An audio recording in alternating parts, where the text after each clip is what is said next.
Yeah, they had us the first half, I'm not gonna lie. Oh, could be Wayne! I think I got my swagger back. Oh! I love it, baby! Them orange britches. Something about them orange britches. Tennessee wins! Got it by Tennessee, Jawan Jennings. Jennings makes the catch.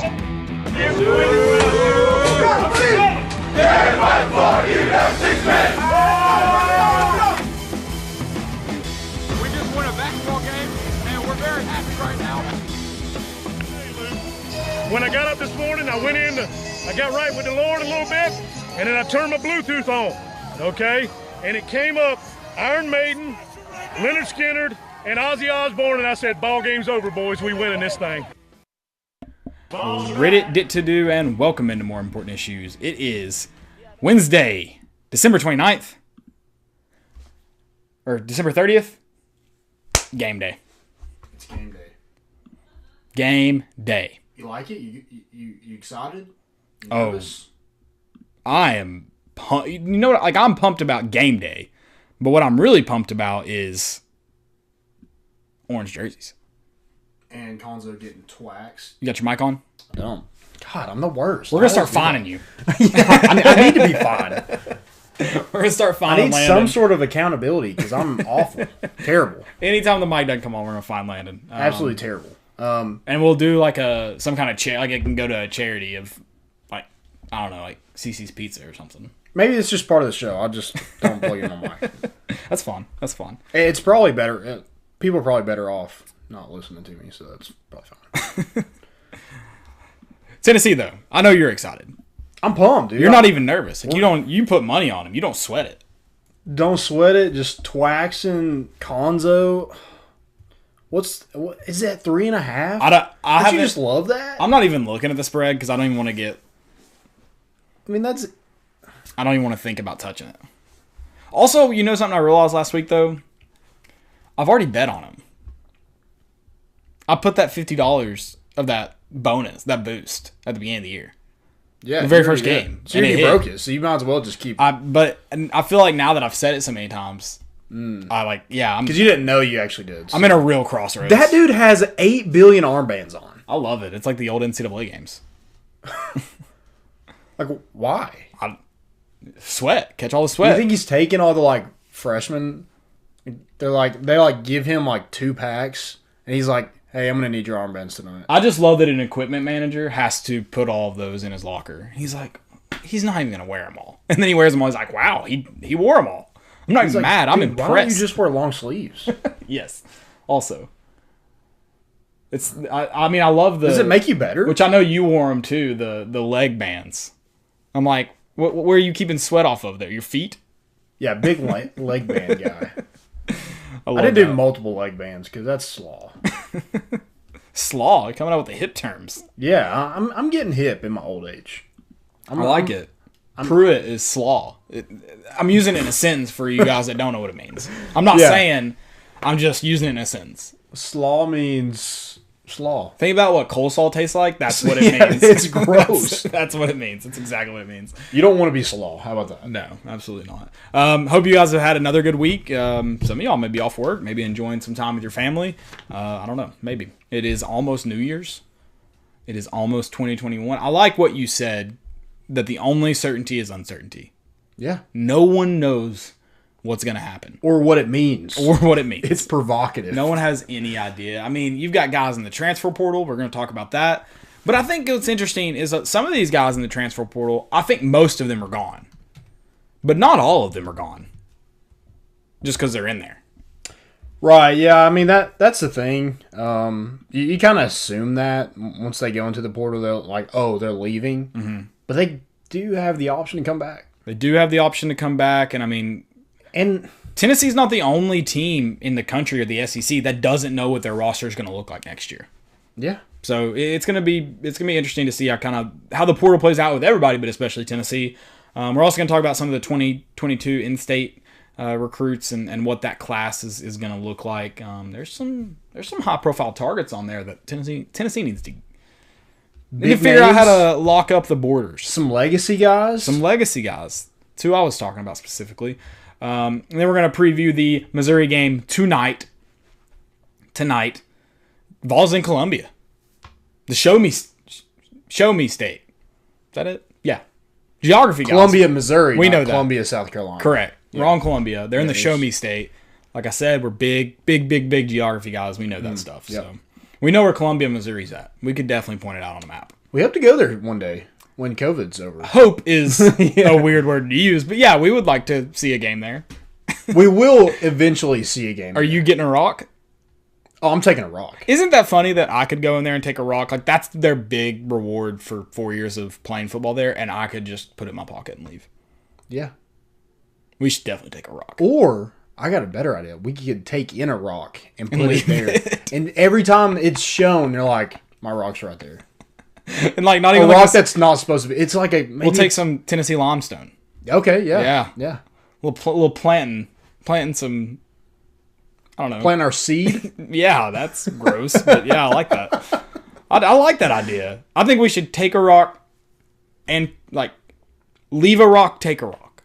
Okay, yeah. Like a leave one, take one kind of deal. Okay. So I think that's exactly what we should do. Paying it forward. Mm-hmm. Paying it forward to Missouri. If we're real nice. We're trying to make you better. Right. If we were real nice, we would replace that terrible statue. That tiger statue. Maybe if we find the tiger in Knoxville, we can take that one. What's worse, the tiger statue or the big cock at South Carolina? At least like that statue, the big cock statue. Look, I didn't know what else to call it. I kind of set you up there. You couldn't call it anything Right. else. At least it looks like a well-made statue. Now it looks stupid. It looks like the wild eagle. Yeah, but at least it's well-made. This one looks like they were like, "Can your 4-year-old son's good with clay? Can he make this statue for us?" That tiger. Ronaldo statue? Yes, that's exactly what it looks like. The Ronaldo version of a tiger. Yeah, exactly.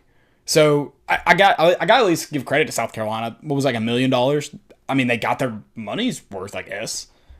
I guess. Missouri, They got what they wanted. They wanted a giant gamecock, and that's what they got. I hope Missouri got paid for putting that statue on their campus. It looks that bad. Oh, we need to play the music video. Okay, I can Mizzou. get that. Yeah, The Mizzou music video. I can get that going. Yeah. I can figure that out for us. What's it called? Do you know? We Are Mizzou. That's a terrible name. I don't know. That mentions Kim English in it, doesn't it? Yeah. Yeah. I think he's wearing a Kim English jersey. Okay, that's what it is. Yeah. Nice. Okay, yeah, we can do that. We'll pull up. We'll get that at maybe the outro today. Okay. I like it. Is it called the Mizzou Rap? Is that it? Probably. Do you have a... Oh, yeah, can you see it? That's definitely not it. That's not it? Yeah, that looks somehow trashier than the video you're thinking of. I think that's it. That's We Are KU. Oh. So that's the response to We Are Mizzou, I guess. Maybe they took it down. That's probably a smart. Nope, here it is. Oh, there. I just spelled Mizzou wrong. So okay. It's got a U at the end, guys. What'd you do? Just to know. Mizzou? Nice. Mizzou. That sounds better than Mizzou, I think. Maybe they're like combining Missouri and Cuonzo. Yeah. Mizzou. Yeah, exactly. That's exactly what they're doing. God, we're just helping them out. We are. We are throwing them bones. Yeah. Throwing them bones. All right. Let's get into the show a little bit. Let's do it. We are going to talk about bowl season, by the way. I won some money last night. No big deal. I'm just trying to pay for Christmas next year. Yeah. I'm saving up for the Christmas. kids. That's it. Big kid guy. Hopefully you give me a gift next year. I got you. I'll get you something. I'll get you something. I was going to get something for the show. I may still. Haven't done it yet. Okay. But I don't know if it'd be for you. Like, you probably wouldn't care. But, I mean, you care. But you're like, it's like socks. Like, I mean, I needed these, but I don't want It's a them. thought. Exactly. We're going to do some NFL Power Rankings questions. We'll get to those. Hopefully you ask them ahead of time. If not, drop them in the chat. We'll do our best to answer them. We'll be in the chats. Twitter, Facebook, YouTube will be in them with you guys. So just look for them there. And then today we got a new little segment. Favorite New Year's stories. Favorite New Year's stories. Just your favorite. I just read that totally incorrect. I read that incorrectly. I have best stories from New Year's that has this nothing year. To do with you. No, like this year, like the best stories of this year. I thought this was like a recap. Okay. I thought this was a show recap. I apologize. We can do that next time. Perfect. All right. And then we've got our favorite segment, Stupidity is an Epidemic, and I've got a good one. I can't wait to talk about it. Can't wait. Guys, go check out our sponsors, Tennessee Tap House, Hound Dogs, and Blue Water Climate Control. Blue Water Climate Control will get you taken care of in the cold. So go check them out. Let's get into it. Let's do it. All right. It's football time. Like I get so excited for the show, and then we have to talk about this, but you have to talk about it. So, Are you doing season tickets this year? As of today, December 30th, are you going to do season tickets? I don't know. I'm kind of in the same boat you're in, where I don't want to lose my seats. Yeah. So that's where they get you, man. I'm definitely not buying more seats this year, like outside the two that I have that I've had. No, absolutely not. Whereas, like, if there was a promising year going into 2021, I'd probably buy because I've, now I got my brothers. Emily's a Tennessee fan now, guys. Somehow, I mean, she just likes the tailgates, but she's buying Tennessee gear. Yeah, she got some for Christmas. That's what Raven does. She's like, look at this, it's so cute. Yeah, and I'm like, I'm glad you're having fun. Yeah. Some of us aren't. Wear orange. Yep. But you look like a fan. Exactly, and so she's wanting to go to games now. So I'd like to, but if we're bad. No, we're not doing that. We could just sell our tickets. Not only to people who want to go to this. Exactly. Yeah, I will never be a person that's like boycott the stadium just because I'm like, I know these tickets are worth $40 a piece at least. So. Yeah. Yeah, I'm not just gonna lose money. Exactly. We get some out of it for sure. Yeah. So you've got some uncertainty in your personal life there as far as season ticket goes. So the uncertainty does not go beyond the University of Tennessee. Yeah, I mean it just feels like we're at a standstill, and I don't think anybody knows what's going on. It seems like Phil Fulmer wants to back Jeremy Pruitt. That's his guy. The fans are done with Jeremy Pruitt, which is very understandable. Right. So I don't know who's the ultimate decision. Like, what are we waiting on? I feel like I think it's you that's asked this. Like the episodes when we talk about it, you're like, do you think it gets better next year? And the answer is no. Yeah. I don't think it gets better. Now, could it get worse? I don't know. But I feel like I think it could. I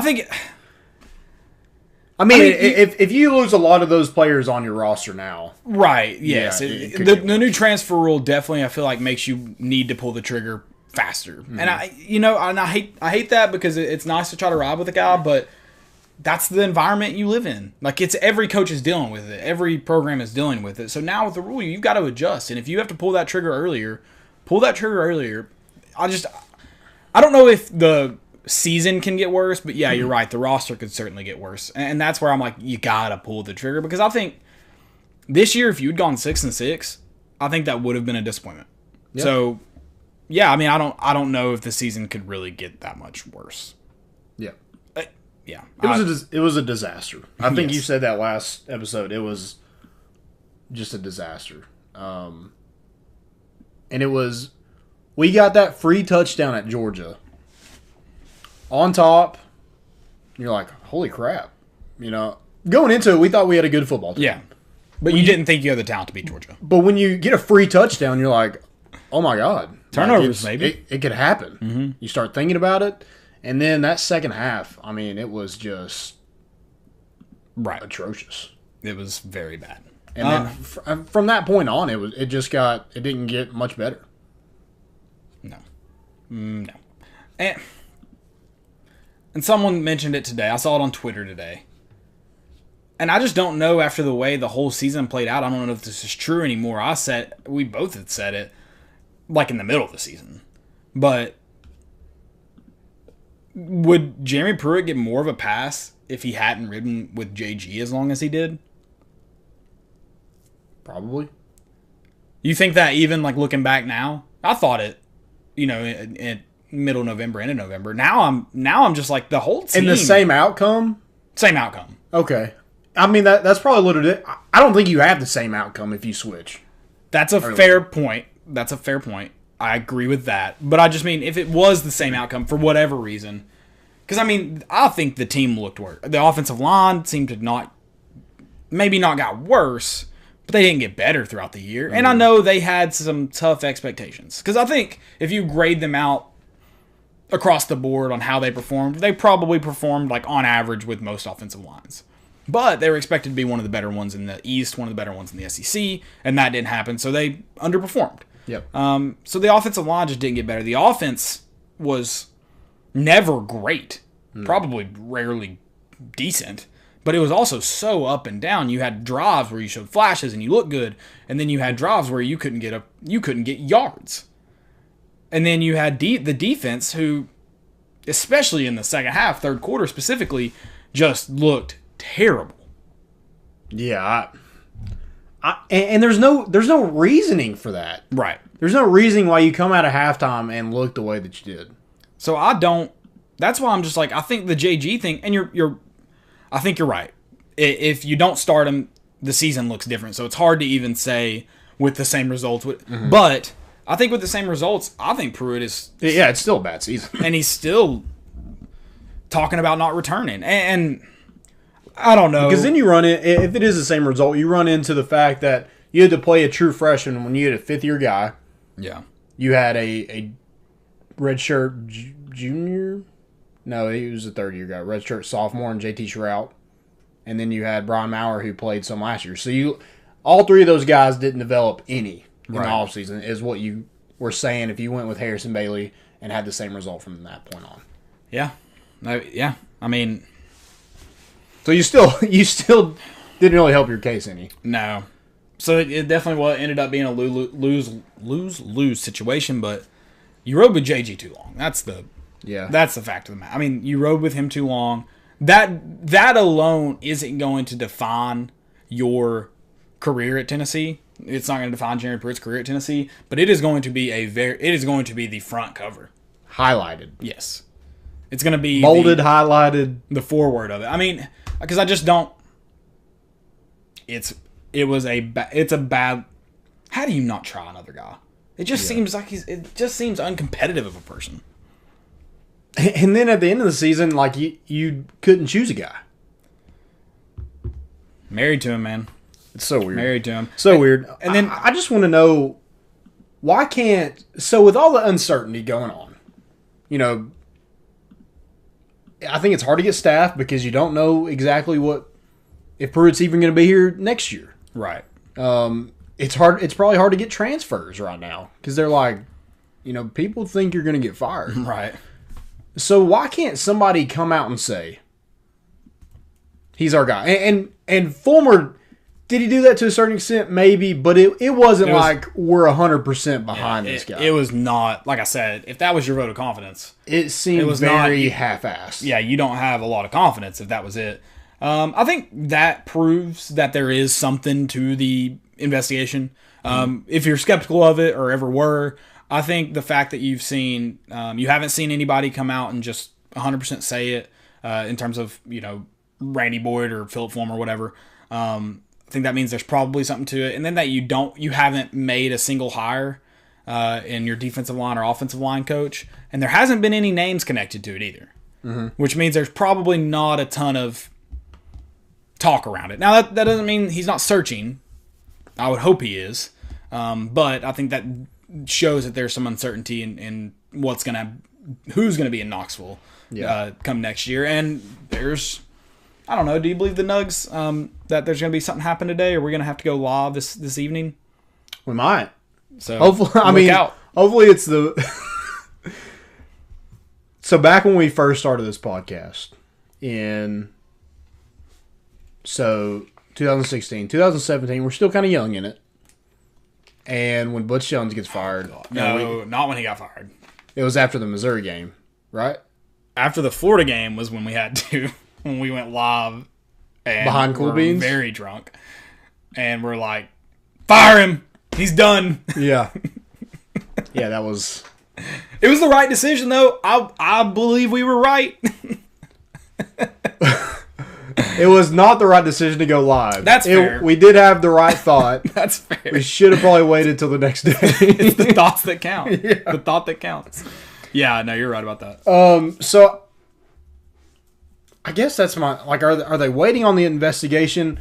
What does and if nothing comes out of the investigation, then it was kind of a waste that you waited this long. What was the invest? I mean, if you fire him now and the investigation ends up being something, does that? I mean, could you not then do it with say, yeah, we're doing it with cause now? Like we're gonna go ahead and fire you because we need to make a move. If this is real, and if it's not, we'll pay you your buyout. If it is, then we're not gonna pay your buyout because right now it just. I mean, are we really gonna wait until every single potential candidate is either gone or has a 5-year extension with their current team? If some of these guys, if some of these guys haven't been fired for the investigations they've had, Jeremy Pruitt's not gonna get fired for this one. Right. From what I'm reading, it's very similar to what Dan Mullen. Yeah. From what I've read, I mean, it's incidental, something more, but it's like incidental contact. Self-imposed ban. Yeah. Ban. We're not going to the postseason. Unofficial visits and stuff like that. I don't know. It just seems, maybe there's more to that. Maybe that's what they're looking at with benefits and stuff like that. But and again, I just said a few minutes ago, it makes me believe there's something to the investigation. The fact that nothing's been said, but the fact that he's not been fired yet also leads me to believe that there's nothing to the investigation. Yeah. Because again, Tennessee knows what happened. They're aware. They shouldn't have to wait out any longer. Why can't they just come out and be like, Pruitt is our guy? Yeah. And they still have that investigation, and if something comes about it, then you can fire him with cause, and it's over. So it's a bad look that Phil Fulmer has. With so much uncertainty with the program right now, I think you're setting it back by not go ahead and saying exactly what's going on. Does Phil Fulmer think that his comment about the bowl was enough? Like, is he like, yeah, really this is not. Like he's like, yeah, if my ID had said this about me, I'd feel good. Does he think that? I have no clue. He's been around the block a time or two. I want to give him the benefit of the doubt that he does not think that. There's no way. But even then, it's not good. Like, flat out, it wasn't enough. Right. So, even then. Also, the Philip Fulmer talk, we can talk about him being a good, bad AD, whatever. But the fact that people are like, it's the same people that were mad about Rick Barnes. Rick Barnes said in a press conference, these people are the ones that are like, I want a coach to be honest. And then Rick Barnes is honest and says, if UCLA had paid my buyout, I would have gone to UCLA. Are the same ones. So those guys are then mad about Rick Barnes being honest. They're mad about coaches not being honest. They're mad at Rick Barnes being honest. And then now they're saying that Philip Fulmer didn't save Barnes, which I've never said that. I mean, I think he played a part in it. I mean, not saying it was only him, but they're like, well, Randy Boyd saved the day. No. If the buyout was there, he was gone. Yeah, it was nothing Randy Boyd or anybody was going to do. It was UCLA, and they just didn't do their end of the deal. I mean, Tennessee sure ponied up a little bit more money, but y'all were also mad about that. So what are we going to be happy about? I just don't know. We were both happy. We felt like what you're paying for is to not reset. I mean, whether you get a good hire or not, it still takes time. So you're paying to not reset. You ponied up a couple $1 million to not reset.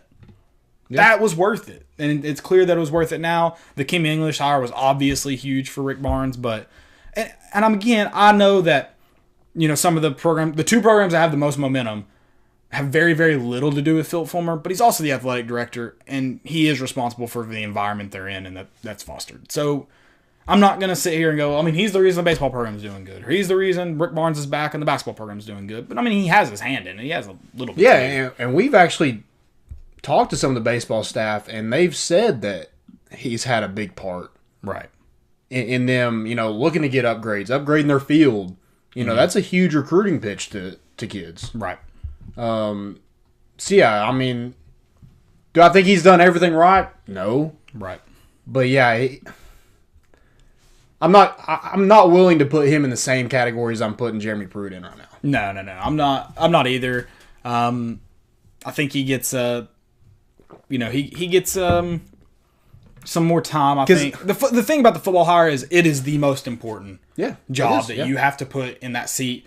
I mean, he has said that, like he has recognized that. So it doesn't matter how great the other programs are doing. If football is not great, that's not good for... Right, you look bad. That's not good for the university. We're not the Pac-12. We're not Stanford, where Stanford goes and wins championships in every, water polo basket and wrestling before they canceled the program, and women's field hockey. Tennessee doesn't have that. Tennessee has football.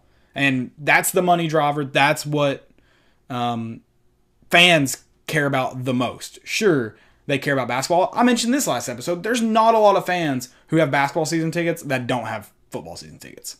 There's not a lot of fans that have only basketball and have decided they don't want football. Now, that is going to become the trend, but it has not been the trend lately, unless you fix something that's going to become the trend. So Tennessee, it's the SEC. It just means more. Football is the driving force. If you want to have a competitive athletic department and a team that doesn't become the next Vanderbilt or Kentucky or whatever. I mean, were we not just singing Fulmer's praises a couple, less than a year ago when we went on? We thought Jeremy Pruitt was the guy. The baseball program was good. The basketball program was good. We're like, oh, it's all because of Philip Fulmer. Right. And now we're just like, because Jeremy Pruitt changed. Because he's not the same. He was not the same person this season. At all. It's what the job will do to you. I think you age more as a Tennessee football coach than you do the president of the United States. Exactly, yeah. and so now we're saying fire Fulmer. And that's he's put himself in a tough spot by being what seems publicly as indecisive about who the head coach is. For me, I would at least all right, I ride with him if he came out and was like, Jeremy Pruitt's our guy 100%. I know this year was tough. It's not the result we wanted, but we're going with him in 2021. We think he can get this. At least he sounds decisive, and yeah, and I think that's all I want from him. Yeah, and then we can talk about whether he's right or wrong later. But it's just frustrating right now that it seems like he doesn't know either. Yeah, can we just get an answer and move on? And again, if you're going to fire him, and let's get somebody else in here. Yeah. But the waiting game is what's annoying to me right now. Right. So if he says that about the bowl game. Because, again, I'm with you. He shouldn't think that was a decisive. Right. But if the rumors aren't there about, if the investigation isn't there, and then the rumors about, he would be fired if the investigation turns out to be what it could be, if all that wasn't there, do you think you might see that as okay, he just said Pruitt's our guy? Because that's, Yeah, I just think he needed to say more. Right. But, has an AD ever called a press conference and been like, I just want to let everybody know Jeremy Pruitt is our guy? And they probably haven't, but I don't know, I'm not familiar with any other athletic department, but what's another athletic department that has this much uncertainty around it? Oh, I don't know if there's any, especially with the history that Tennessee has with coaching searches and bad coaching hires anyway. And then you got to mix in too that this is the premier program on campus. There's not, but also if you are saying Jeremy Pruitt is your guy, and this would not be released, but he needs a firm plan on how things are going to get fixed. Yeah, and rotating, and as much as I think there needs to be some assistant coaches changing, rotating 8 guys, it's not good for the program either. No, or 6 guys, or whatever it could be. When you get the job, you're calling your guys that you want. Yeah. And then if it's 3 or 4 coaches down the line, you're not getting exactly who you're wanting. And I think that was the thing with Jimmy Brumbaugh. Yeah. He didn't probably want him from the get-go, but he didn't really have a choice. They didn't even interview him, so that's on him. Right. But that's a dumb decision all around. In terms of, I thought it seemed like a pretty good hire at the time, but the firing was just dumb. The way it happened, the timing when it happened, was just dumb. There's no other way to put it. It looked like your whole defense, and it wasn't because Jimmy Brumbaugh. I think a lot of that was because Pruitt was so focused on the D-line that he couldn't oversee a Brian Niedermeyer who was in his first year as a position at that position. Shelton Felton, who was a first-year position coach. Yeah. He didn't have that time to kind of mold them into good position coaches. And not to say that they would have been anyway, but it definitely doesn't help. No, you made it hard on yourself. You dug your own grave there. You made it hard on yourself. I mean, and then more uncertainty, the portal, the transfer portal. Tennessee has 15 guys in it now. And yeah, I don't know what the numbers look like everywhere. I know Alabama has 13 or 14. I know with the new transfer rule, there's going to be a lot of transfers. But again, we've talked about it. It's just the timing of everything does not look good when you have this many guys transferring. You've got guys that are impactful guys transferring.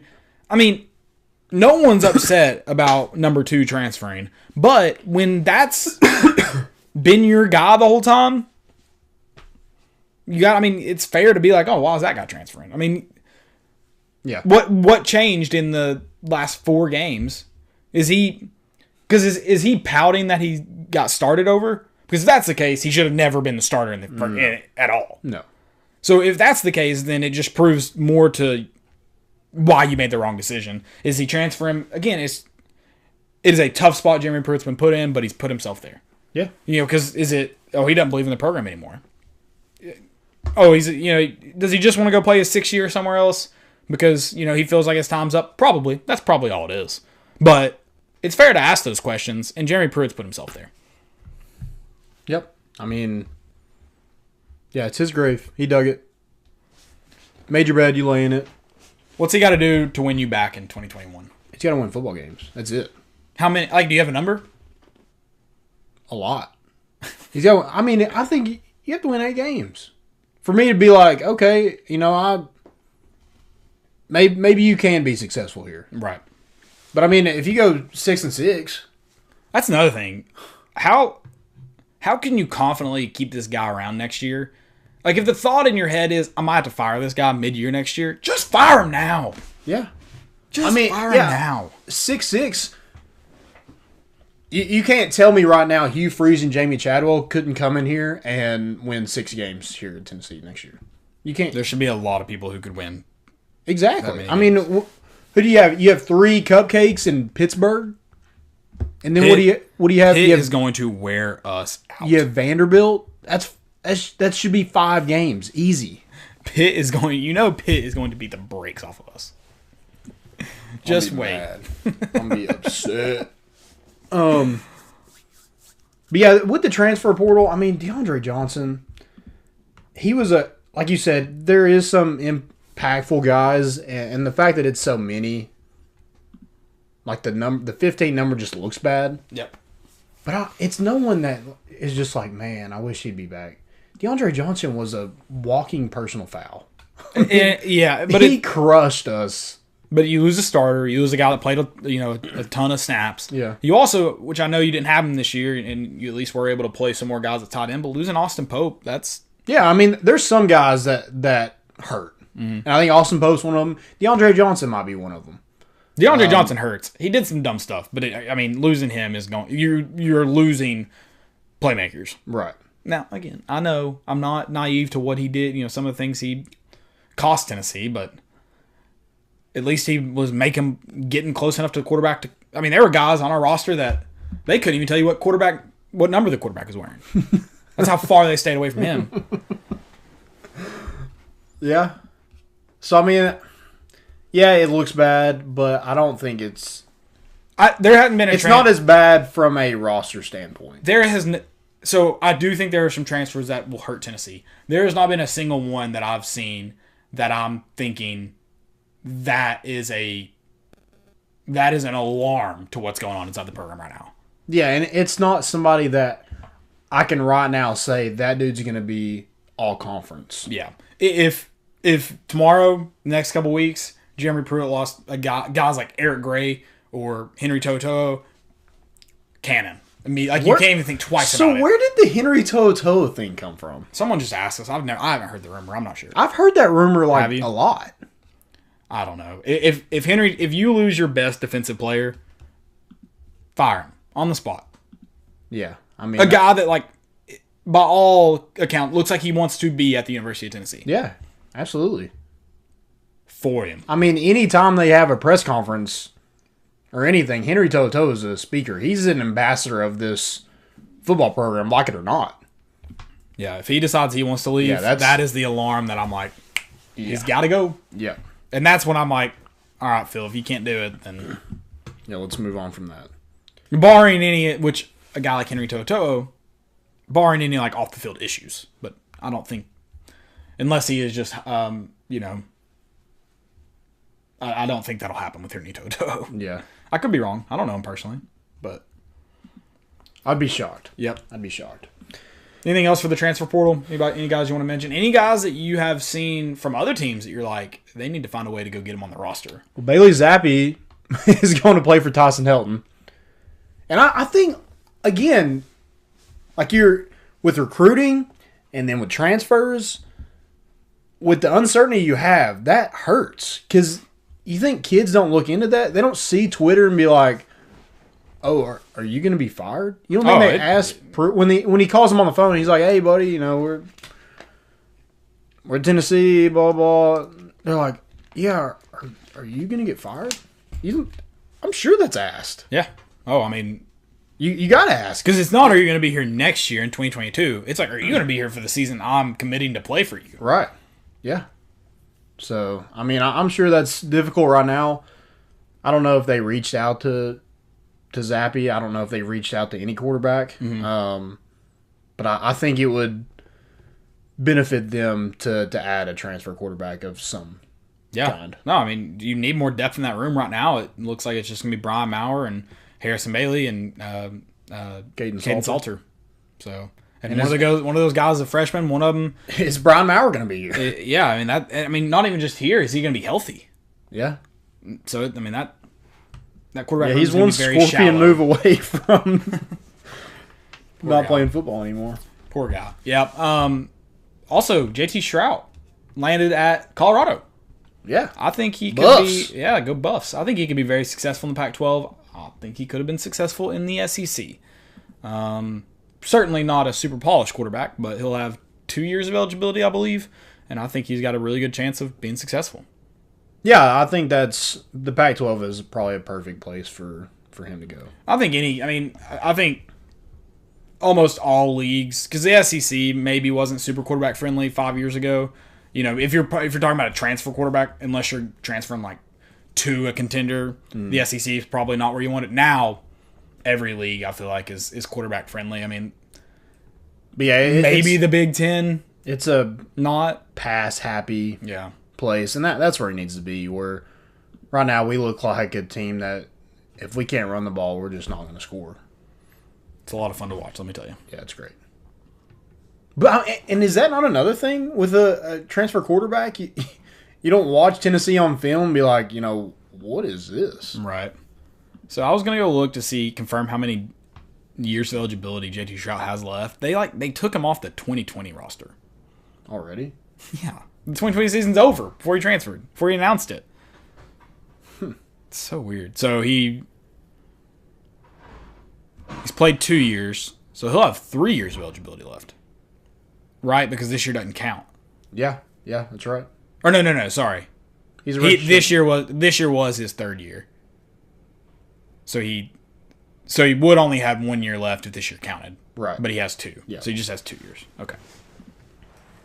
That's still, I mean, that's good for a train. You know, if you do have a great year, you could certainly forego that last year, but you also have the opportunity to return for another year if you wanted that. So, good for him. Yep. Yeah, they took JG off, too. They took all the transfers off the 2020 roster. That's so weird. Yeah, so now, I guess you're not expecting any of those guys back. I guess not. They announced that yeah, because JG hadn't announced where he's going yet. I don't know, unless I missed it. I don't think he has. I think his top 2 is definitely Arkansas State and Rutgers, 100%. There's no way he goes to Arkansas State. After 2017 with Butch Jones, there's no way. You recruited him. I don't know. I mean, if you make the same mistake twice, you deserve everything that comes your way. I think if he didn't transfer, would he be the favorite to start day one? For sure. I mean, not in my eyes, but for sure. Yeah. For sure. Good Lord. Let's talk about this 2022 class. Yeah, this is another thing, uncertainty. You know, I think this is another reason why Fulmer should come out and say, if you really think Jeremy Pruitt's our guy, come out and say he's our guy. in 2021, he's going to be our football coach. Yep. And if something comes about, then it comes about. You make a change. But this 2022 class in state is nasty. It's certainly, And you can't afford, if Jeremy Pruitt wants to, build on this roster, this is a perfect opportunity. Because at 3-7, you're not going to go get the best players in Alabama, the best players in Georgia, Florida, Texas, Louisiana, North Carolina, Virginia. You're not going to get those players. I mean, it's tough to get guys out of your own state when you're this bad. But I think it's a lot easier to sell to get guys in state. Yeah, for sure. Than a guy that's the number one player in Georgia to come play for a 3-7 Tennessee team. That just doesn't happen. Oh, absolutely. So you have 13 guys rated as a 4-star hire. You have the number.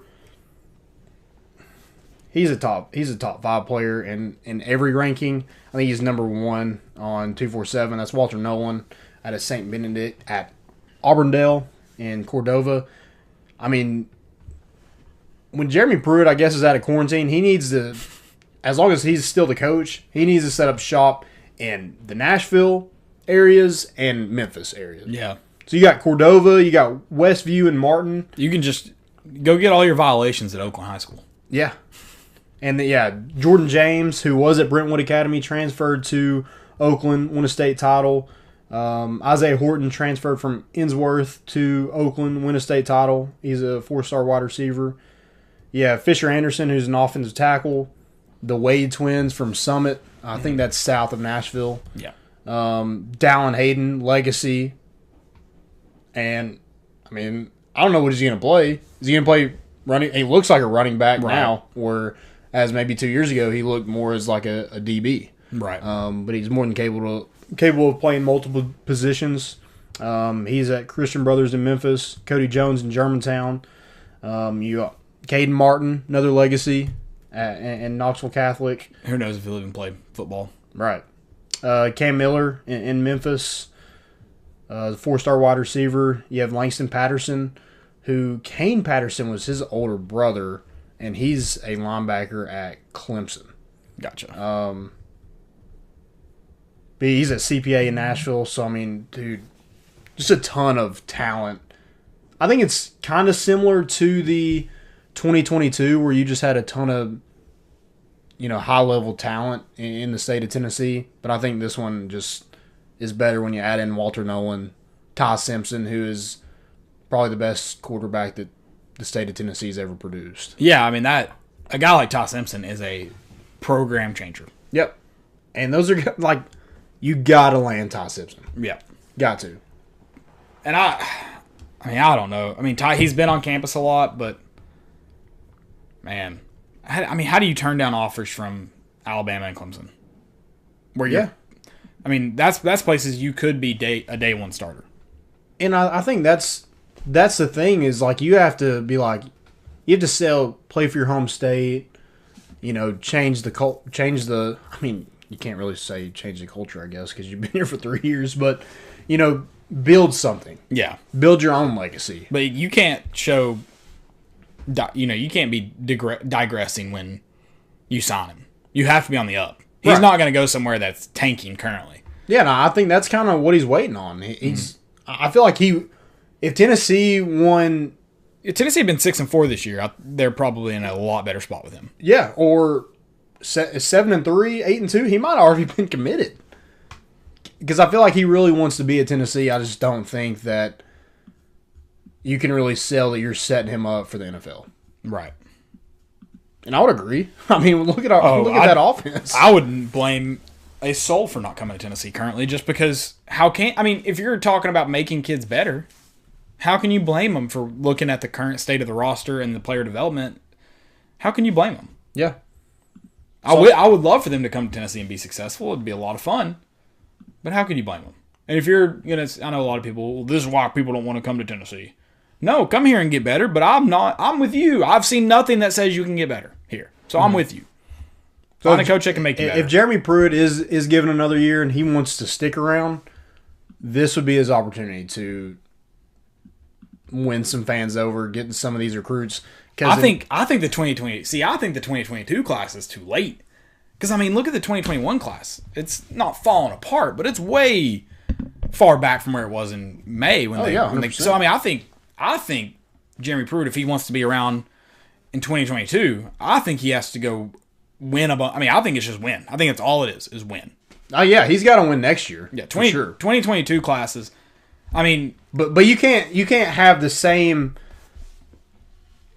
thing like you did this year with the 2021 in-state class where you got one out of the top 10. Oh yeah, like if you do have a 7-5, 8-4 year, whatever, and you're kept around for 2022, you better figure out how to get the class put together. Yeah, if you do, because like I said, you got one out of the top 10 in 2021. 2020, you did a lot better job in.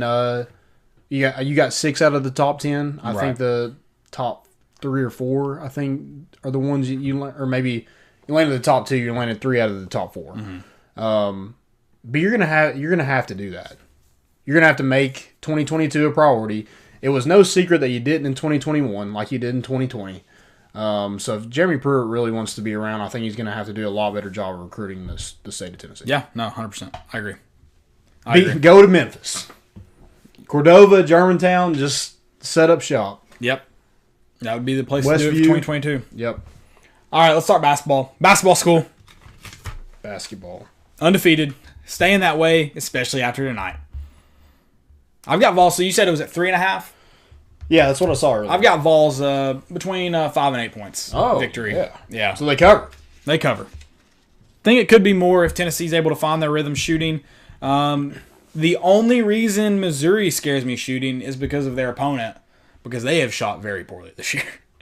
Yeah. I guess it's potential they could get hot.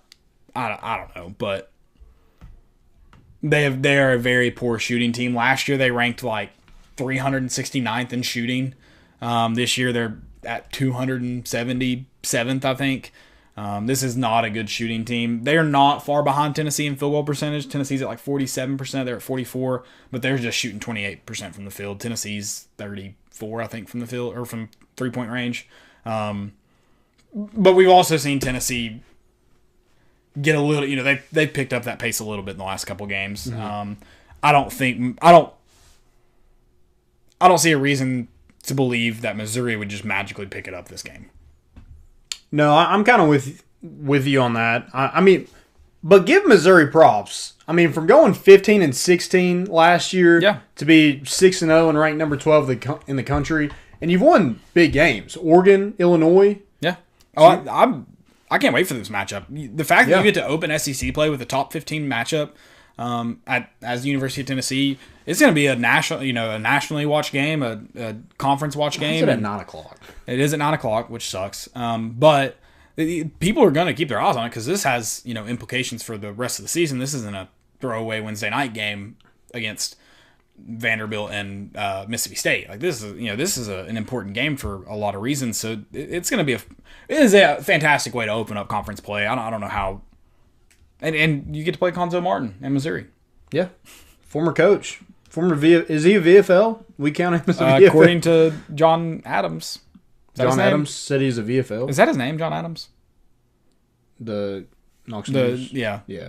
I don't know. I mean, I think players and coaches only can be VFLs, which I'm fine with saying that. But my issue is he said in his article, he was like, if a player transfers or ends their career early, then they aren't VFLs. So if they leave for the NFL draft, they're not considered VFLs? I'd have to.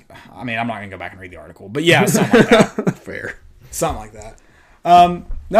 Missouri does bring some, challenges into this game. They're going to play really, really solid defense. So it is going to be 2 really good defensive teams. Yes, I think it's going to be a pretty low scoring game. I think unless Tennessee does find a way to have a guy heat up. But, other than that, I don't see Tennessee scoring a lot of points in this game. I think it would be, it's going to be a real challenge. Tennessee's not averaging a ton. Now that's thanks to their first 2 or 3 games that point total is pretty low.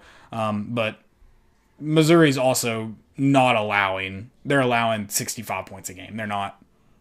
It's not been super easy. Tennessee is averaging 80. I'm so shocked to see that number. It has helped that they had 2 100-point games. Yeah. That has helped a lot. And I think that might be the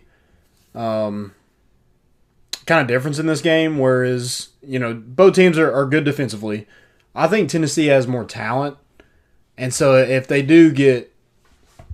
is one team that gets a hot streak, I think it has to be Tennessee. I don't think it's going to be Missouri. No, I agree with that. With them scoring 54 points against Bradley, imagine what Tennessee's going to do defensively to them. Yeah, they definitely, that showed a little slump there. Tennessee's defense is obviously really solid. I think I want to flip back to the offensive end. Just talking about Tennessee, what they can, because I don't see Tennessee scoring 80 in this game. I do think something's got to give, and I think it'll probably actually be in that 65 range for Missouri, 65, 70 points at the most. But we talked about this last episode. Missouri, when you talk about trying to find a way to stop Tennessee, you can't key on one person. And if you take away Fulkerson, if you took away Fulkerson last year, you're losing a lot of points. If you take away Fulkerson this year, well, you have a guy. That's going to hurt Tennessee, but you have more guys that are threats on this team than just John Fulkerson. Even last year before you play, Josiah Jordan-James wasn't scoring points. Vescovi wasn't scoring, and not only scoring now. Last year he was a threat to get the ball in the right areas, but even more so this year with the talent around him, he's done a lot better job of getting the ball in the right places to allow others to score. It's going to be very, very tough to hold this Tennessee team to few amount of points. Again, I think Missouri is going to do a fantastic defensive job. They always have. Cuonzo Martin has always had good defensive teams, but I don't see them stopping Tennessee. No, I don't either. I just don't think from a talent standpoint they can really hang with Tennessee guy for guy. Right. And I don't think a lot of teams in the country could, especially at the guard position. I think if Missouri has a chance in this game, it's going to be on the boards. They do have Jeremiah Tillman, who is 6'10", 260. So he's got about around 45, 50 pounds on John Fulkerson. You see a lot of E.J. Anosicki tomorrow night, or tonight. And that's the guy. Jeremiah Tillman, Tennessee wants to get him in foul trouble immediately. And that's another thing that Missouri does well. And I think it's going to be fun to kind of see these teams go at each other because Missouri is going to try to get Tennessee in foul trouble. They play a very, very aggressive offensive style. They're coming off ball screens and they're going to make you. They're going to do their best to make you foul them and get to the free throw line. And they've got a lot of good guards that can. They have a lot of good guards, and it makes me feel better that they have such a low shooting percentage.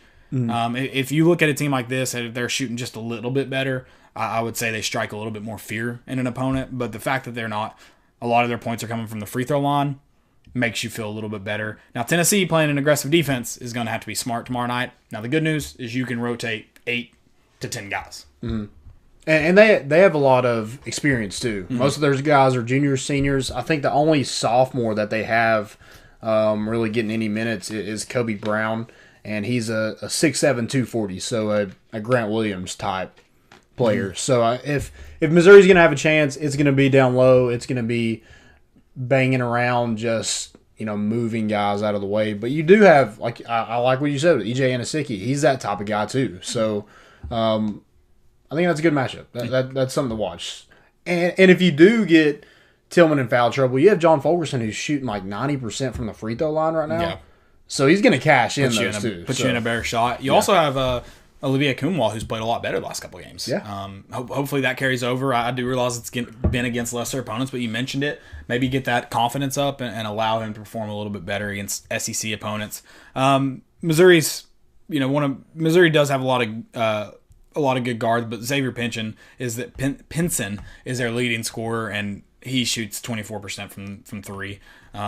They don't have any sharpshooters on this team.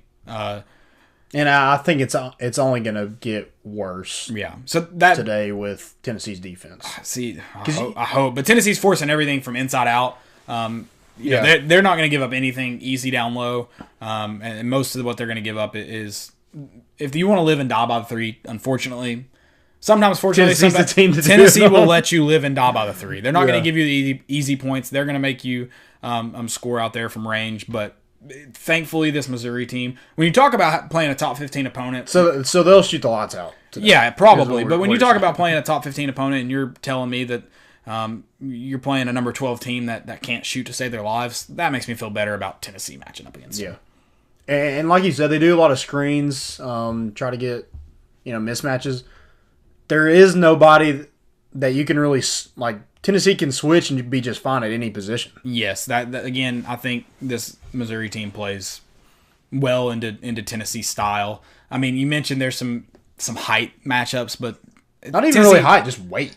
Yeah, Tennessee plays some stingy defense. It's not. They don't have to be worried about those mismatches in terms of size because it's a very stingy style of defense. Our guys going to get their points, and yeah, for sure, but it's not going to come easy and it's not going to come often. Yep.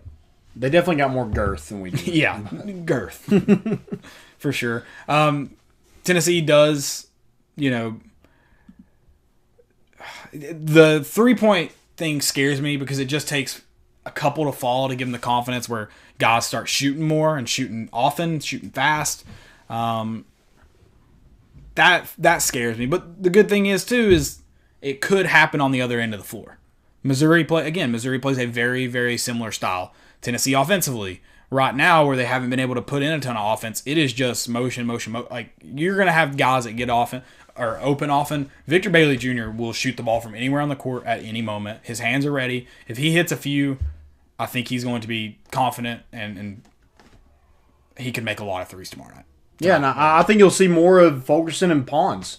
We mentioned last game that they combined for only taking 9 shots. I think you'll see a lot more of those guys today in SEC play. And I hope the ball gets into them enough. One thing with Tennessee spreading the ball around a lot could make some guys try to force some things when they've had a little bit more confidence. Now go to your guys that know how to do it. You gotta play your offense through them, through Fulkerson, through not as much through Pons as through Fulkerson, but go to the guys that know how to score or know how to get to the free throw line.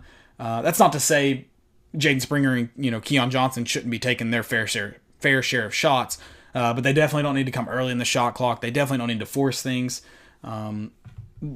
Be a little bit more patient tomorrow night. It's not going to be like playing USC Upstate or St. Joseph's. So yeah, and I'm kind of interested to see how the freshmen look.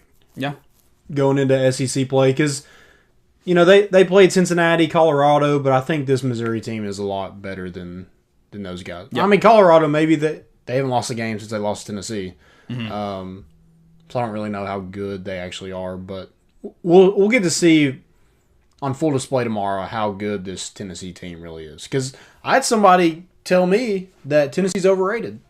I'm like, I don't know how you came up with that, but I guess we can find out today. I guess just because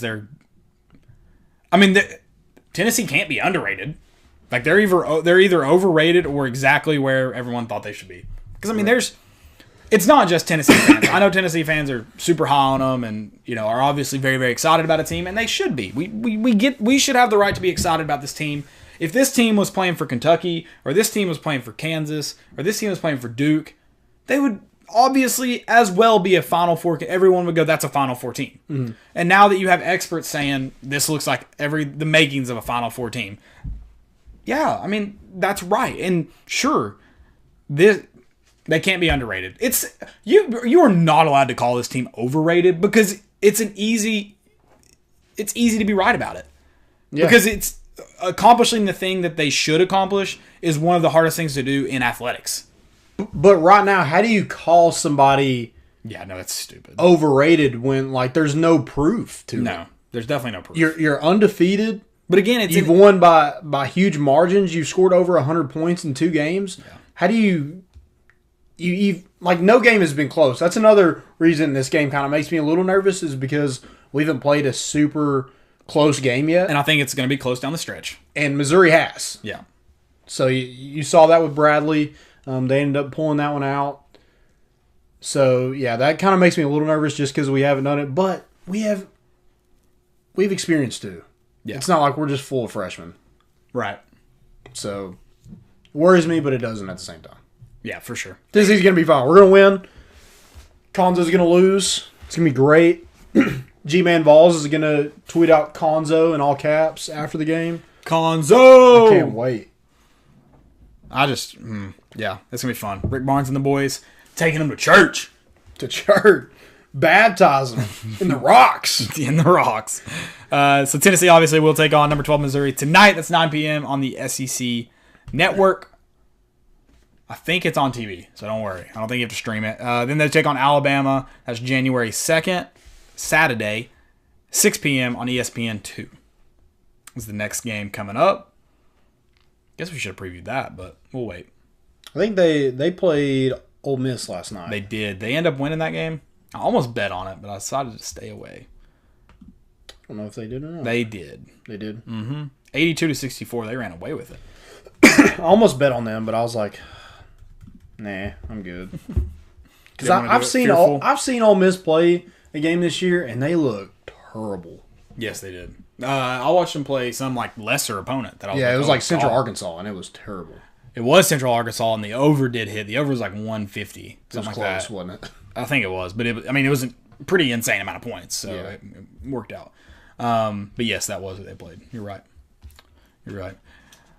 Got a question about basketball or just question? It's about football. So Noah Vol said, "How many transfers do we get?" So Tennessee's signing class is at what, 19 right now? I think we're waiting. Yeah, I think so. 20 because Dylan Brooks hasn't signed yet. You thinking you calling it? Calling the shot? Tennessee getting him? Because it's not official yet, right? Am I wrong? Right. He hasn't said, but he's also not been like Terrence Lewis and been like retweeting and loving every single school that shows him any kind of interest whatsoever. Fair. I'm gonna say yeah. Sure, why not? Okay. I mean, DeAndre Johnson, Kevon Bennett's gone. How do you not just be like, hey, it's right here. Take it. You're starting. Right. Well, okay. It is kind of depressing that they didn't get him to sign early signing period. Kind of worries me a little bit. But yeah. Apparently he wanted to sign with his teammates. Okay. So part of me is like, have you already signed? You just haven't made it public yet. Right. Are we just gonna do like Didn't Jay Hardy do that to us? We were like recruiting him. He had already signed. Yes. But he said he didn't. Which is illegal. Right. Yes. Man, I don't think we have any bowl games to talk about other than Miami. I do want to look at their... I do want to answer his question real quick, but I want to make sure I have the correct... So what... We can sign 25. Yes. That includes transfers. Does it? So we will save room for transfers. And yeah, like Tennessee has 15 guys leaving the program, and we just get that 25 every year. So the one-time transfer is going to... So they can't bring in additional transfers from that? Nope. You can only bring in 25. So there's going to be a lot of guys left like without spots. Oh, yeah. Transfer. Oh, yeah. So, I mean, there's way more transfers now than there are spots. Yeah, so there's got to be guys coming back. Or they're going down. Like, probably where they didn't really want to go in the first place. Maybe, yeah. You're right. Yeah, so Tennessee has signed 18 guys right now. We have 4 commits right now. Dylan Brooks, Jordan Mosley, Rock Taylor, Colby Smith. I don't know. I don't know what the deal is with those. I think all those 3 guys are signed in February. I don't know if it will be with Tennessee or not. But Dylan Brooks is the one you need. Yes. And then you try to go get some transfers. Transfers, you got to have a quarterback. You desperately need a quarterback. You definitely need a pass rusher, probably too. I'm trying to think of what else you probably need. Secondary, DB, corner, everybody, linebacker. Take them all. Take them all. I mean, at this point, yeah. Take them all. I was looking at the transfer portal, like all the guys in it, and there's a lot of guys that Tennessee like recruited and are now in the transfer portal that didn't choose Tennessee and are now in the transfer portal. It's just like a weird. It's gonna happen a lot. I mean, yeah. Like EJ Nadoma Ogar went to Oklahoma. He's in the transfer portal. Dylan Spencer went to Missouri. He's in the transfer portal. It's just weird. What do you think? Like, we could have used you, but you chose to go elsewhere, and now, Maybe land back at Tennessee. yeah, maybe we'll see. Like you said, where they maybe ultimately didn't want to go. Yeah. You got to go to your second choice. Yep. All right. So did you get to that question? Did you find it? Yeah, I say okay. we can do 25. So right now Okay. we could potentially add 7. Gotcha. But with Dylan Brooks, I think you at least 5 or 6. Okay. Depending on who you sign. Yeah. There could be, some February guys come available, maybe, that you sign out of high school, but I think the majority of those would be transfers. Gotcha. Okay. Bowl games. Bowl games. Colorado lost me money. They didn't cover 8.5 They got to blasted. Texas, and then I the picked, over hit somehow at 69. Nice. picked Texas to cover in my 2-team parlay, but thank you, Miami, for not covering +1. So. I like it. That's it. That's all the bowl games. Miami. That's it. That's the 2 that have played since Great time. since Sunday. So, Derek King got injured. Miami still. He's coming back next year. They made it a football game. Good for them. They made it interesting. You know who I did see that's entering the NFL draft? Who dat? My boy. Will be a ton of money this year. Jarrett Patterson. Is he? Buffalo. Good for him. Go get paid, young man. Yeah. Go get paid. I wish he'd enter the transfer portal. Whew. We're gonna have a tough room to find some playing time at running back position. I would love that problem. They probably won't play good a problem guy. to have. They probably won't play a guy, but whatever. All right, NFL power rankings. That was it for college football. Congratulations, guys. We did it. Do we need to find some more locks for people? Because now we can't call Florida a lock. They don't even know who they're going to start. I know. I wish I could get my money back from betting on them. Yeah, that's kind of stupid. Maybe we can make a racist stink about it and see what happens. They did kind of help us out, though. I feel like I just need to bet on Mississippi State just to feel something. +2.5 versus Tulsa. It's like when does Ole Miss play? Are they I think January 2nd? I did Texas A&M. You did A&M? Mm-hmm. I picked them to cover. Over here. When is that the January 2nd game, Ole Miss? I don't know. They are the January 1st. Outback's January 1st, right? Okay, yeah. Then A&M is January 1st. Versus North Carolina, -7.5 versus North Carolina. Dang. That might be too many points for me. What do you think about Kentucky and NC State? Kentucky's just a 2.5-point favorite. I'm staying away from Kentucky. They're not a good football team. There's NC State, but Yeah, I'm not going to lose money on Kentucky. I refuse. that's fine. Georgia, Cincinnati, you got an opinion? Georgia's a 7-point favorite. Yeah, I picked Georgia to cover. Okay. I just don't think Cincinnati's going to be able to score. No, I don't. Yeah. And then Northwestern. And that's kind of with. I know UNC has a good offense. Their best offensive player entered into the NFL draft, so he's not playing. And I just think Texas A&M is a good football team. Texas A&M's very good. I think they're better than Notre Dame, and Notre Dame beat UNC. Are they pissed off though, or are they just who cares and they don't play? It's a good point. I don't know. Yeah. It's kind of this whole year has been kind of hard to definitely bet on. It's hard to gauge it. Especially most of your bet you're having to do day of. You can't get anything early because you just never know. I've done some things early I shouldn't. Yeah. But okay, so Northwestern's 3.5-point favorites. I'm not touching that game because I don't know what's going to happen with Auburn with an interim coach. I don't have a clue. I stayed away from that too. All right, NFL power rankings. Number 1, Kansas City. Kansas City. I wanted to put Buffalo there so bad. Dude, Buffalo's good. Nobody circles the wagons like the Buffalo Bills, but I'm slowly becoming an undercover Buffalo fan. they're crazy. I love them. How can you not cheer for them? Exactly. The reason I would have put them there,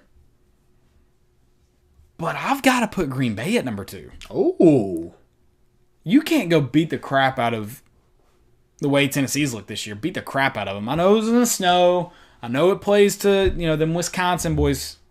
Aaron Rodgers, I don't even think the snow affects him the same as any humans. He's played so many games there in the snow. But, man, you can't look that good and not be number 1 or number 2. Yeah. So I've got them, and I've got Green Bay at number 2. Okay. I'm going to go. That's a good point. I'm going to go with my gut. I'm going Buffalo Bills, baby. I like it. They just whooped the crap out of the Patriots. And I loved every second of it. Yeah, I don't blame And they won me money, so I'm going to go. That's another reason I was like, let me put him at 1. I'm going to go the Bills. Josh Allen. I don't blame you. That's interchangeable for me. I've got the Bills at number 3. Honestly, I think the top 3 teams might be interchangeable for me. I think you 4. That's fair, because you've got New Orleans at 4. So that means you too. So, I have the Packers at 3, New Orleans at 4. Isn't that funny? Just like 3 weeks ago, we were like, I don't even know outside the top 2 who you'd put in. Yeah. And now which I think, like you talking about college football, I think it just shows how up and down the league is. Mm-hmm. But those 3-4 teams have really caught steam in the last 4 or 5 weeks and looked really, really good. And then we have been saying the whole time about New Orleans, they look really good. If they look really good with Drew Brees back, then that's the true test. Mm-hmm. So, and they've looked really good. Yep. Now, number 5, who do you have? This is tough for me. I got the Ravens. Okay. I'm staying away from Pittsburgh. They just... I'm not even thinking about putting Pittsburgh in it. Mine is my number 5 is a hot take, but I feel okay with a hot take since I did a classic for the first 4. Okay. So my hot take, and I can't decide which... Both of them are hot takes. I can't decide which one. I think because of the division they're in, I've got to leave this one out. I'm going with Seattle. Okay. I don't hate that. Yeah, I just think most people have them back there behind Pittsburgh and Baltimore. Yeah, I don't hate... They'd probably be number 6 for me. Yeah. They've played really good defense, and they're winning football games. Yep.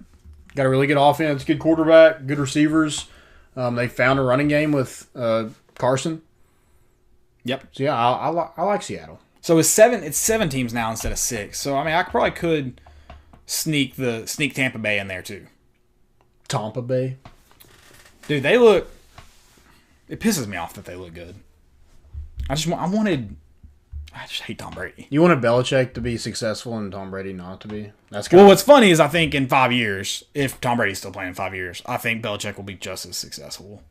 Mm. But it also, again, it shows how important... Because if you had I like Cam Newton, but if you had a competent quarterback, they also had a ton of people opt out. And they don't have a lot of talent either. No. But I think Bill Belichick, too, is just like... I don't think Bill Belichick does anything unplanned. Right. So... Yeah, I agree with that. He's got something in the works. Yeah. He's going to figure out something for sure. Okay, I'm trying to pull up the NFL playoff picture to see what it looks like now. Because there's a way that the Browns could miss. I think the Titans can miss, right? Could they miss or just not win the division? I think if enough people lose or win... It could ruin them. I don't think they're for sure. I don't think they've clinched yet. I don't think the Browns definitely haven't clinched. They probably won't get in. They probably won't get in. Because which cracks me up. I love Baker Mayfield, but that cracks me up. Because of the Jets. Good God, dude. How do you not beat the Jets? I would have won so much money. I'm so mad. No, I say a lot of money. It was like $25. Still. That's a lot of money to me. That's a lot of money for the way we gamble. Right. Yeah. I won that last night. I won... There you go. Right around $20 last night. Yeah. Odds, guys. Come on. I'm not going to be able to find this now. I want to look at it. I should have looked at it before. Because this is when it gets like real fun when you're like, okay, this team wins, this team wins. See, I think if the Colts had won last week, if I remember correctly, they would have won the division. Mm. So Tennessee wouldn't have even won the division. So the winner wins the division. Yeah. So right now it's got, this is I think how it is if it finished today. So Chiefs first round bye, Browns at 7, Bills at 2, Ravens at 6, Steelers at 3, Dolphins at 5, Titans at 4. So Browns are last in. And then it goes Packers at 1, Bears at 7, Saints at 2, Rams at 6, Seahawks at 3, Bucks at 5, football team at 4. Who do the Browns play? The Browns play the Steelers. So they got to beat the Steelers to get in. Yes. I don't know who would move.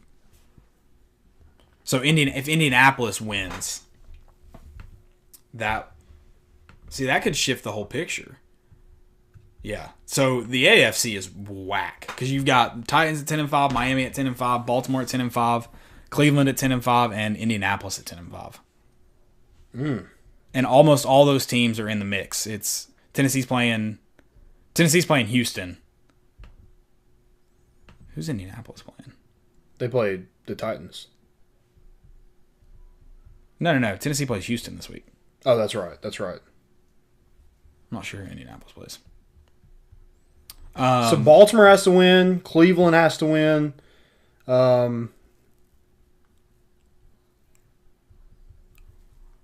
All those teams I mentioned are winning get in. Indianapolis has to win, plus Baltimore has to lose or tie. Miami has to win,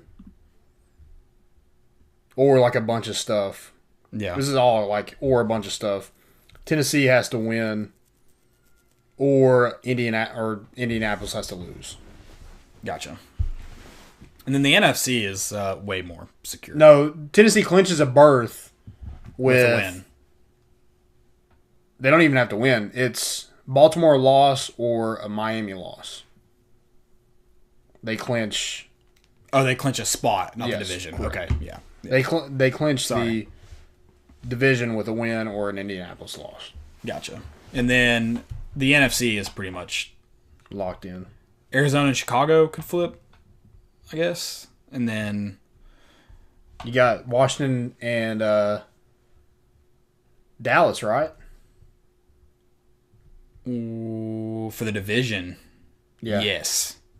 The loser is out. Yeah. Well, Washington plays Philadelphia. I don't know who Dallas plays. Who does Dallas play this week? I can't remember. So what? Dang. What would happen if they had beat Philadelphia last week? So Or they did beat Philadelphia. Dallas, They did beat Philadelphia. I keep doing that. I did yeah. that last night. Dallas backwards. plays the Giants. Okay. Oh, God. This is going to be another ugly game. Yeah. Okay. So is Jalen Hurts good enough to beat Washington? I don't know. Well, they're pretty good up front, so I don't know. I don't really want him running around Right. getting tackled by some of those guys, but All right. We got any more questions? We get to them all? I think that's all we got All right. for now. Favorite New Year's stories? If you have questions that were in the chat, send them to us. Hopefully I answered them throughout the show. I'm going to try to stay on Twitter and YouTube and Okay, comment good them. But Good deal. yeah, hopefully I got to them all. So, okay. New Year's stories. My favorite New Year's memory. Is this of me or of you? It's of me. You're in something. I didn't know if you were making fun of me or something. Oh no, Okay. I would never do that. That's a lot. Singing. You never even call me by my name at Lonnie's That was one of the best performances. in Nashville. That's the best karaoke performance I've ever seen in my entire life. A guy threw me his hat. Landon didn't His even. cowboy hat. Landon was like in the moment. Oh yeah, I was It was in my element. It was an electric performance. If you've never been to Lonnie's, it's a lot of fun. Yeah, I'm sure most people maybe wait till have. go after COVID because Yeah. I think there's a high chance you'd probably get it there. But and then my part of that same night is when we were walking and I throw up in front of the cops.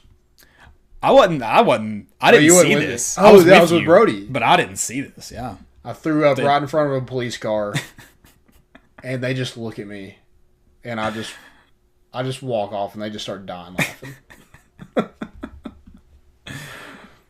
That was a fun night. It was Looking a tough back, night. like that was. We had I a- should have been terrified, but I wasn't. Right. In that state. that same night, we were. I don't think it was a karaoke stage. We're at some random bar in. What part of town is that? where like Tin Roof and stuff is. Yeah. The one near Vanderbilt. I don't know. I'm not very familiar with Nashville. I'm sorry. I was singing. It was not a karaoke stage. It was like a stage that had a microphone. It was like a Sutries. Like they had games and stuff. And I was on. It was like a stage you build like your nieces and nephews or kids if you have them. It was like maybe 6 inches off the ground. And I was on there, and there was like a karaoke machine like in Chinese. Like, not an actual karaoke machine. And there's no one operating it. You just... Like, there were people coming up to me, because I sang, like, 6 songs. There were people coming up to me like, hey, it's our turn. And I'm like, nope. Peace. And I was up there for, like, an hour and a half. You were the hired... what do they call it? Talent? Oh, yeah, hired talent. Yeah. Oh, people were like, can we go? Nope. You can't even work the karaoke machine. Like, I was, like, playing songs through my phone in the microphone. Like, we played Soldier Boy. That was the year that if you played this song at exactly this moment, like, you'd crank that Soldier Boy at midnight. And I sang Soldier Boy going into... Did you crank it at I cranked it at midnight. I have timed it perfectly. No, I didn't even know. Someone was like, it's new. Like, we were back there. Like, everyone makes a big deal about the ball drop. I've never cared. And everyone's like, Happy New Year! And I was like, Happy New Year, guys. Congrats. Crank it. That was a fun New Year's trip. That was the walk home / late Uber ride. That was miserable. That was a cold night in Nashville. It was very cold. Cold night in Nashville. Also, what about that New Year's that we went to Gatlinburg / Pigeon Forge? That was weird. That was a fun night. We were at the island and we popped champagne bottles. And it wasn't even like a thing. Like, they had just built it. And people were like, what is going on? Yeah. I don't even know how we got to the island. We were in Gatlinburg for the longest time. And then we ended up at a hotel room. That sounds way worse than it is. It wasn't that bad. It was pretty bad. Okay. I just mean, you get it. Yeah, you get it. It wasn't that bad, but it was a bad. For sure. Yeah. For sure. I don't have any great New Year's stories for good reasons. I did learn that Southbound has 3 levels on New Year's. On New Year's, yeah, you did learn that. It was awesome. I don't even... Like, I remember dancing, but I think I was just, like, walking around, like, exploring. I was like, what else does this place have? They're just hiding from us. 364 days out of the year. Not a big Southbound guy, so I'm good. You can stay hidden. Yeah. I'm not either anymore. Landon's a huge Southbound guy. I'd go. Don't let him tell you anything. The Vols will lose, and he'll be at Southbound. If Caleb was like, hey, you want to go to Southbound or not? I'd go. The good news is Caleb will never say that, so he won't. Don't worry. All right, Stupidity. Besides Landon going to Southbound, Stupidity is an epidemic. I got my first one. You might have seen this. It made its rounds on Twitter today. Rick Carlisle he covers Alabama football, tweeted, Alabama football coach Nick Saban held his Rose Bowl game newser today, and reporter addressed him as "Hi Saban." He said his name is Coach Saban, not Nick, not Saban. Here's why, and wrote an article. And then in the guy's Twitter bio says, I once went fishing with Nick Saban. What? No clue. He also, in his tweet, addressed him as Nick Saban. But he said his name is Coach Saban. So which is it? Also, why is your bio so weird? He thought it was that bad where he had to write an article for it? I don't know, man. I didn't click the link, so okay. I guess it was an article. But did you see the rounds where people are like, what's the most random thing you've done with like a famous person? Do you have any? I don't think I have any random stories about famous people. With a famous person? Yeah, just like random. Like, I've been fishing with Nick Saban. I don't think I have anything like that. I would like to have a Tequila Tuesday experience with Ross Kivett, so that'd be random. I've met Lee Corso. We need a... Oh, yeah, you met him at the football club thing? Yeah. Quarterback club? Do you think he... How old was he then? He's pretty old. Like 85. Yeah. And it's still at that time, I don't think he really knew what was going on. Good for him. He was just there. Yeah, good for him. I've had some random encounters. I guess if we're talking, well, no, that's not. I didn't, like, I met him, but I didn't. One time I was He also met my dad and told my dad congratulations. Congratulations. That's like the most old man, like, famous thing. Like, if I'm, like, someone asked me to come speak at a dinner, I just tell everyone congratulations. I'm like, congratulations. Congratulations. Speaking of that, I felt like, I guess it's just us getting old, but like at work, I've asked everybody, "Did y'all have a good Christmas?" I'm like, that's so dad of me. Such an old man thing to ask. It's like, and no one's ever gonna say it was terrible. Yeah, how was yours? You're gonna get that person now that's gonna be like brutally honest with you. It's like, dude, I just said it to make conversation. I just said it to be like, It was essentially saying hey to you. Mm-hmm. But they're gonna be like, oh, it was terrible, and then tell you why. And now sometimes I'm like, man, hopefully that weather gets better over the weekend. I'm just like, who gives a rat's ass? You want to hear about my terrible Christmas? One time. Oh, so you didn't have a good Christmas? This year. This was an old Christmas. And it actually wasn't that bad because if you guys don't know, Copper Cellar on the Strip or Cumberland Grill, whatever you want to call it, Jim Chaney probably knows this, is open on Christmas Eve and Christmas. So Christmas, I was supposed to go to like my sister's for Christmas Eve and stay there overnight, like stay for Christmas with her family. And I got really like, I was probably like stomach bug. Like I wouldn't have a fever, didn't have anything. I was just throwing up, like threw up like once, probably. I was actually the first COVID patient. This was like 2016. Nice. Like not like, I'd feel good in spurts, feel bad in spurts. So I was like, I'm not gonna go be around shit's kids. I'm not gonna be around our kids because I don't know what it is. But I will go because I didn't have food at the house. I was like, I will go to Copper Cellar. It was like a block away from my apartment at the time.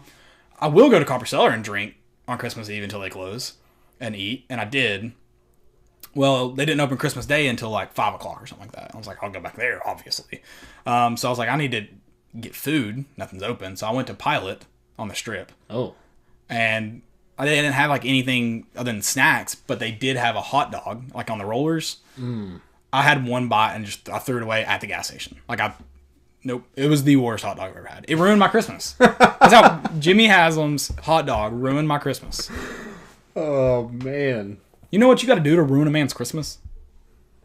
Copper Cellar made it up. Shout out to Copper Cellar. A Pilot hot dog sounds like kind of your fault there. You just look at it on a roller. Oh, it was a terrible decision. Like, I'm not saying I made the right decision. I'm just saying I made a decision and it was bad. You see it roll. It looks warm. It's like a good glizzy. And then, especially when you're hungry, I probably had thrown up already that morning. It looked like an okay decision to make, and nope, it was a terrible decision. Terrible decision. God, yeah, it gives me the heebie-jeebies. Yeah, don't. Weigel's Pizza, great. So, Weigel's Pizza is like the hero, and Pilot Hot Dogs is the villain. Yeah. So, Pilot Hot Dogs are the Haslams. Yes. I'm shocked 0% that they make that food their locale.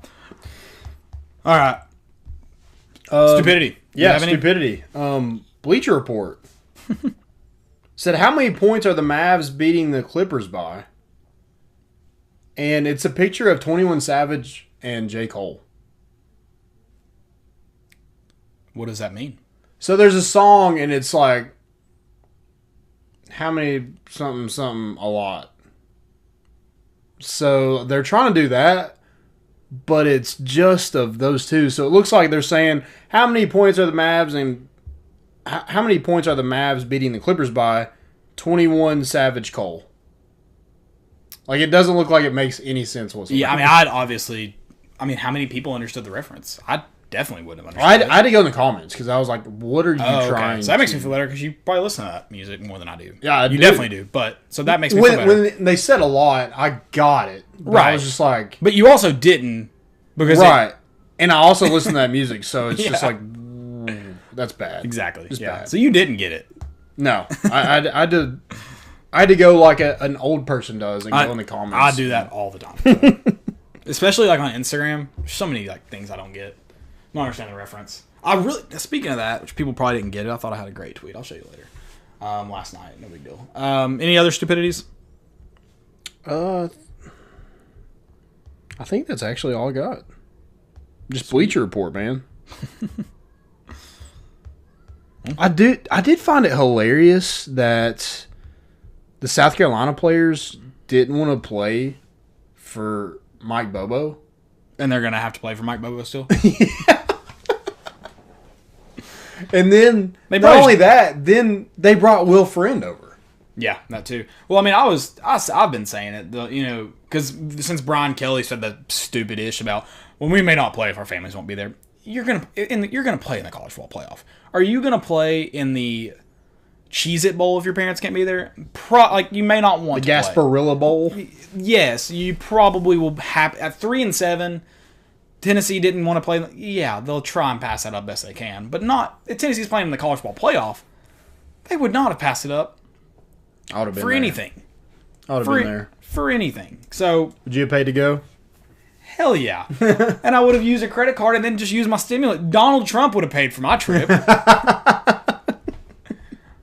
I'm already trying to parlay that $600 the moment it hits my account. It could be 2,000. They said no today or Oh, they yesterday. did? Yeah, it's not 100% off the table. But I thought it went. So it passed one and went to. yeah, 600 passed, and then they tried to add on I don't know how to. Someone can comment if they know exactly how it worked, but the 2,000 went to the Senate or whatever, and freaking Mitch McConnell, old mother effer, said no. So Big Kentucky guy. yeah, I mean it was more than Mitch McConnell, but it's easy to blame Mitch McConnell, and I did make the joke because I want to bet on FanDuel that maybe shouldn't have won tonight. I was like, FanDuel give me more stimulus than Mitch McConnell.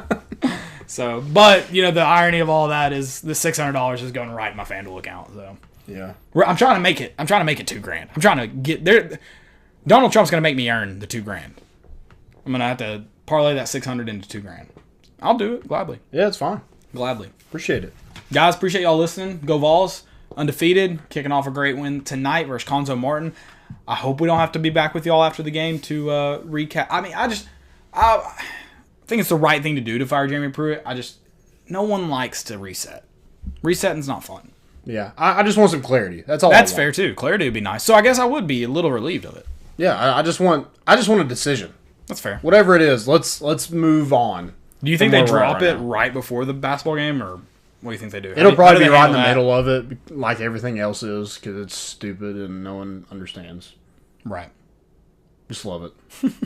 It's never a dull day in Knoxville, Tennessee. Nope. 100%. Guys, I will see y'all at 11:30 with G-Man Vols tweeting out Cuonzo in all caps. Love it. Go Vols. We're bringing the boat in, and we out.